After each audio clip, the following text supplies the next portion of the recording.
Several years ago, after I had delivered a lecture on George Orwell and following a question and answer session, a young man diffidently approached me with his own question. "Is it true," he asked, "that George Orwell was your college roommate? I heard from a friend that he was."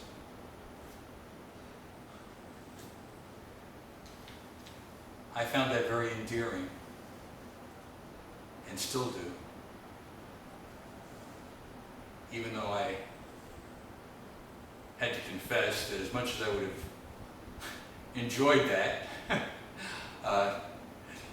that Orwell had passed away a few years before I even entered the earth myself. Now,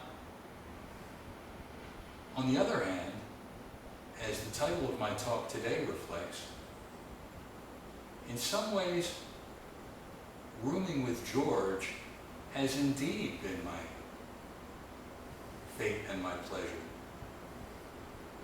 I have spent an enormous amount of time dwelling with Orwell, my intellectual big brother, in his great literary works and in the circumstances of his extraordinary posthumous fame. So much so that sometimes friends and relatives will joke with me with their own question, "So how's life with George these days?"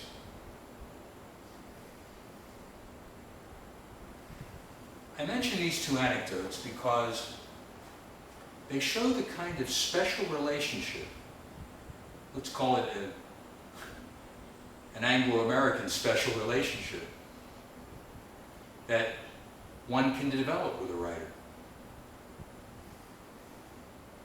My writer is Orwell. Who's yours? You can forge some kind of unique bond with a writer, and you will often be rooming or dwelling with him for years or even decades. In another sense, too, Orwell has assisted me so that, in a sense, we have roomed together, and that I have come to know many of his friends and colleagues and others. Hence my title, Guide to the Visitable Past, or Rooming with George.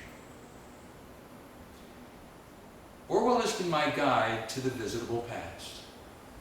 And that phrase I derived from the preface to Henry James's The Aspirin Papers, published in 1908, in which he says that he delights in a palpable, visitable past, just beyond the horizon of his own lifetime. And so do I. And what I'd like to talk with you this afternoon is about the way in which Orwell has been my tour guide, my Beatrice, to decades, experiences just beyond the horizon of my own lifetime, just preceding it in the first half of the 20th century. And how in so many unexpected ways I have come to learn and profit from this special relationship. Here again, I offer this as not just an example of the way in which Orwell can influence a reader's life, but any writer. you yourself are willing to invest the time and energy in that relationship. In that sense, this lecture is a sequel to my lecture on Orwell, Homage to My Intellectual Big Brother. There I argued about the value of adopting a big brother or big sister through whom you can grow to become your best self. This lecture is a report of what happens when you take that step. So first of all, proceeding from James's insight that the visitable past is there if you want to get a visiting card from someone who lived in those earlier times. It still survives in the experience of men and women who are your elders. Through them, you will gain some acquaintance of eras that you yourself have never lived. And so in my own case, Orwell has been my introduction to what Irving Howe referred to as the world of my fathers. The world of my fathers and mothers, and indeed my grandfathers and grandmothers. Because of my interest in Orwell's work, I have been extraordinarily highly motivated to discover what life was like in Britain and elsewhere in the first half of the 20th century. I have interviewed Orwell's surviving friends, colleagues, almost all of whom are now dead, a few of whom are still alive, that I visited even as recently as just a couple of years ago. But more than that, I've also, because of my interest in Orwell's posthumous reputation, interviewed and visited with many of the critics and admirers of the early post-war era, a generation or two younger than Orwell himself. This combination of attempts to recover the visitable past has been enormously enriching for me. I have come to know Orwell's life and times, but also the life and times of American intellectuals and German intellectuals strongly influenced by Orwell. In a sense, Orwell has been an opportunity for what could be talked about as collection development. Book collectors and others are familiar with this concept. That is, as you begin to develop an interest, that interest will deepen and expand. And if you continue to follow it, sooner or later you may want to have a comprehensive or even complete set. That became the case with me. Who else was a good friend of Orwell? Who else was a prominent critic that celebrated him after his death?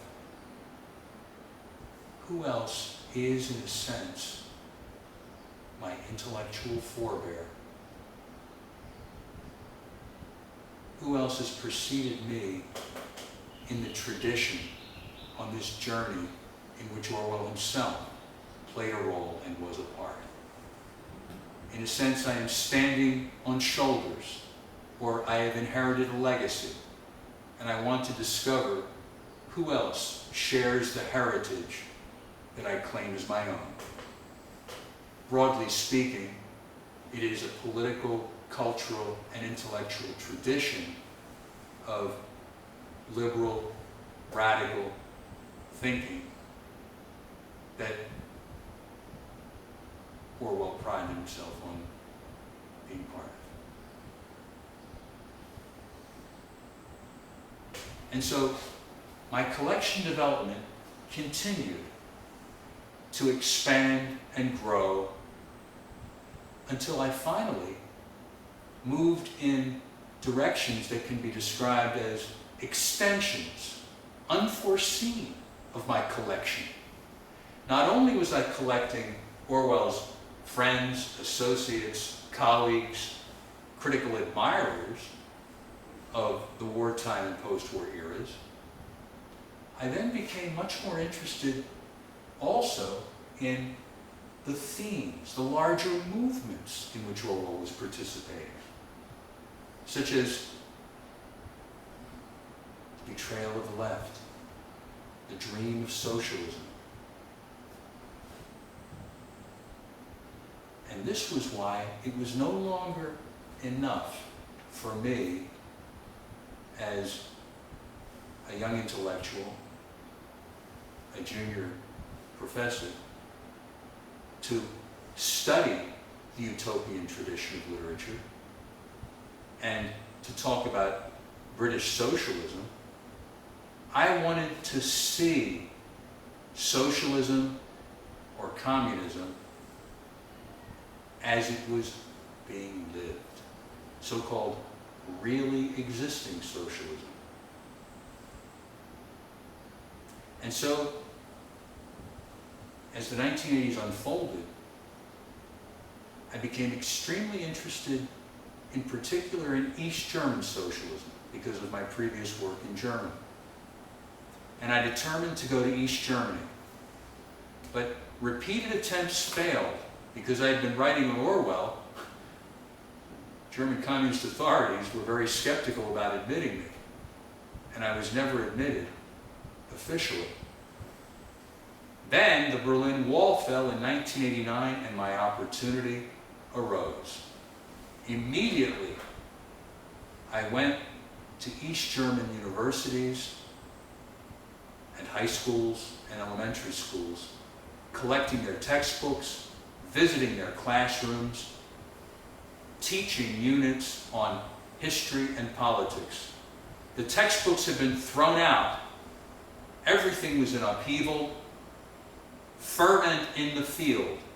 Numerous headmasters and principals in schools would ask me to teach a unit on the erection of the Berlin Wall, or the Berlin airlift, or some other major historical event. And so, these extensions of my collection, so to speak, into East German communism, into the very places that Orwell visited as a war correspondent, as the war was coming to an end in 1945, became part of my own life. I gave lectures at Leipzig University and elsewhere on Animal Farm in 1984, and was astounded to find out that many students were thoroughly familiar with Orwell's coinages and neologisms in German, even though Animal Farm in 1984 had been verboten. How in the world did you ever learn all these different words from 1984 in Animal Farm, I asked. And they said, because in Neues Deutschland, the Communist Party newspaper, these had often been used as headlines to attack the capitalist West. Der große Bruder sieht dich an. Big Brother is watching you. Doppelzüngigkeit. Doublethink. And on and on and on. Alle Tiere sind gleich. Aber all animals are equal, but some are equal to others. These and other catchwords of Orwell were familiar to my German audiences. And as I traveled further, I saw that although socialism, as it had been practiced by the East German government, the so-called German Democratic Republic, which was certainly not democratic, not a republic, and because of its Soviet imprint, not really even German, that nonetheless, in the homes and with the people whom I ate, the hospitality and decency that Orwell saw as the essence of socialism were there. The East German socialist state was a tyranny. But many of the values that socialism represented and that were lived out by das Volk, the people, were really existing socialism. Again, this was a visitable past, not just vertically now, but horizontally. I was not only going backward in time to Orwell's era, I was moving laterally to other societies besides Britain and America to discover the way in which Orwell was playing a role in European life, chiefly after his death, of course. I offer this then as an illustration of this kind of collection development. This was a logical extension to go to Orwell's interests, that is, socialism and communism, and to the very country in which Animal Farm in 1984, outside the English-speaking world, had been most influential and most popular. Indeed, in the early 1980s, 1984 was on the bestseller list of Der Spiegel and sold in the years 1982 to 1984 almost 1 million copies in its German edition. No other society